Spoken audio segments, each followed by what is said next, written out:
मैंने पिता और पुत्री का प्रेम बढ़ाने के लिए बात क्यों कही जानते हैं आप? इसलिए कही है कि वर्तमान में एक बड़ी समस्या, उस समस्या का हम समाधान करना चाहते हैं व्यासपीठ से। क्या समस्या? बेंगलोर की एक सत्य घटना। जी न्यूज ने भी उस खबर को प्रसारित किया था और दैनिक भास्कर में भी एक खबर छपी थी। घटना क्या हुई? एक पिता अपनी पत्नी, अपनी पुत्री और अपनी पत्नी को रेलवे स्टेशन रेल में बिठा कर आते हैं। बेटी अकेली घर पे है। जब पिता घर पे आते हैं, पिता कहते हैं बेटी चाय बना दे, तो बेटी चाय में नींद की गोली मिलाकर पिताजी को पिलाती है। ज्यादा मात्रा में नींद की गोली मिला दी, पिताजी बेहोश हो गए, अचेत गहरी नींद में चले गए। सलिए से मारकर पिता की हत्या कर दी। जब पुलिस ने जांच करी तो मालूम पड़ा कि बेटी हत्यारी है। क्यों मारा पिताजी को? तो उसने पूरी बात बताई कि मेरे प्रेमी से, मेरे बॉयफ्रेंड से ये व्हाट्सएप के ऊपर चैटिंग नहीं करने देते थे, इसलिए मैंने और मेरे बॉयफ्रेंड ने मिलकर अपने पिताजी की, मेरे पिताजी की मैंने हत्या कर दी है। अब कथा के माध्यम से हमको बताना है कि ये बॉयफ्रेंड ने, फेसबुक फ्रेंड ने, ये सब अलग, सबसे ऊंचा प्रेम पिता और पुत्री का प्रेम है। इस प्रेम को हम बढ़ाना चाहते हैं। कहीं कहीं पर थाने में पूछा जाता है, जब लाते हैं पिताजी के सामने, उसको खड़ा बैठाकर पुलिस वाले पूछते तू जानती है इनको?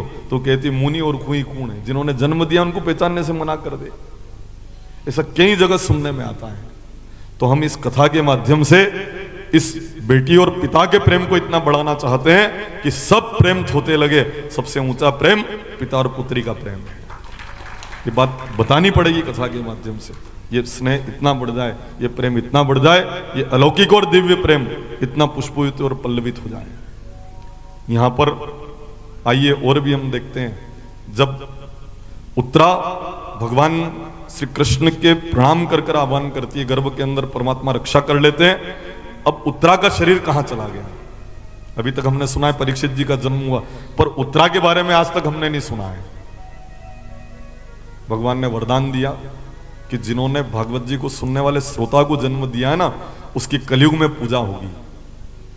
एक संत जी ने कहा है, आज इस धरती के ऊपर उत्तरा की पूजा होती है महासती के रूप में। और वो सती कौन? राजस्थान के झुंझुनू में जो रानी सती रूप में विराजमान है, दादी रानी सती के रूप में इस धरती के ऊपर उनकी पूजा होती है। नीमच में भी एक दादी रानी सती का मंदिर बन चुका है, बना है ना दादी रानी सती का। नीमच अपना जो जिला है, बघाना में दादी रानी सती का मंदिर बन चुका है। तो वास्तव में सती के रूप में कलयुग में उनकी पूजा होगी, जो आज झुंझुनू जिले में राजस्थान में उनकी पूजा होती है। और राजस्थान तो चूंकि सतियों का प्रदेश है, जहां पर 16,000 एक साथ रानियां जोहर करके अपने आप को मिटाकर समाप्त कर देती है अग्नि में। विचार करो, वो राजस्थान की दिव्य धरा, जिस धरा के ऊपर खाटू श्याम के रूप में श्याम बाबा विराजमान, जिस धरा के ऊपर चार भुजानाथ के रूप में श्री गणबोर में चार भुजानाथ विराजमान, उसी धरा के ऊपर अपनो सांवरो सेठ विराजमान, श्रीनाथ जी विराजमान। उसी धरा के ऊपर बानोला बालाजी विराजमान। उसी धरती पर तिलस्वा महादेव विराजमान। उसी धन्य धरा के ऊपर मेहंदीपुर बालाजी। उसी धन्य धरा के ऊपर सालासर बालाजी। उसी धरा के ऊपर एकलिंगनाथ जी। उसी धरा के ऊपर आप चलो तो जयपुर में गोविंद देव जी महाराज।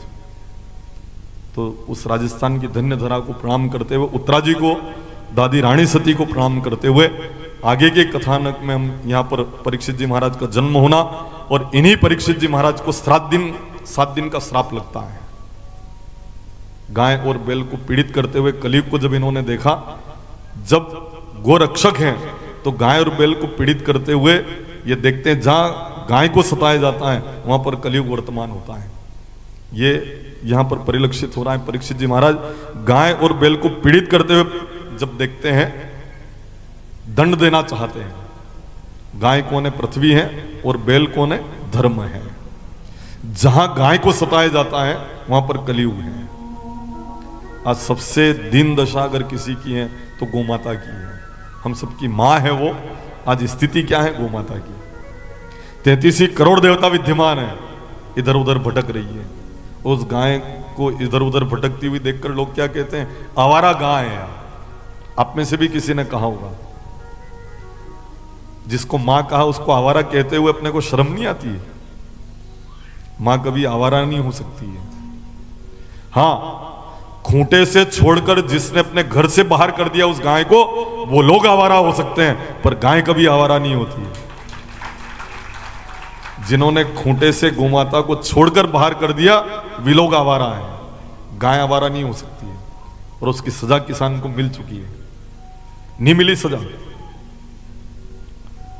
भगवान ने कहा था, इंसान हे किसान तू गोमाता की सेवा करना। किसान ने उस गाय को घर से बाहर निकाल दिया, भगवान ने उसकी सजा दे दी। क्या?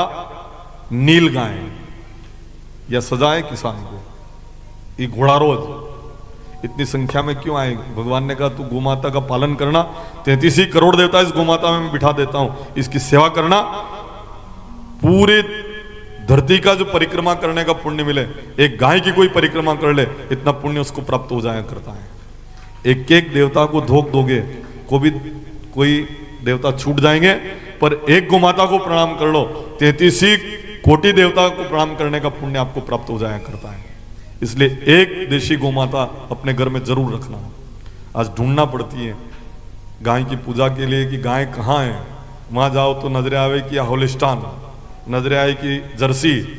देशी गोमाता ही घर में कम लोगों के पास है। एक देशी गोमाता घर में जरूर होना चाहिए। 33 करोड़ देवता उसमें विद्यमान है।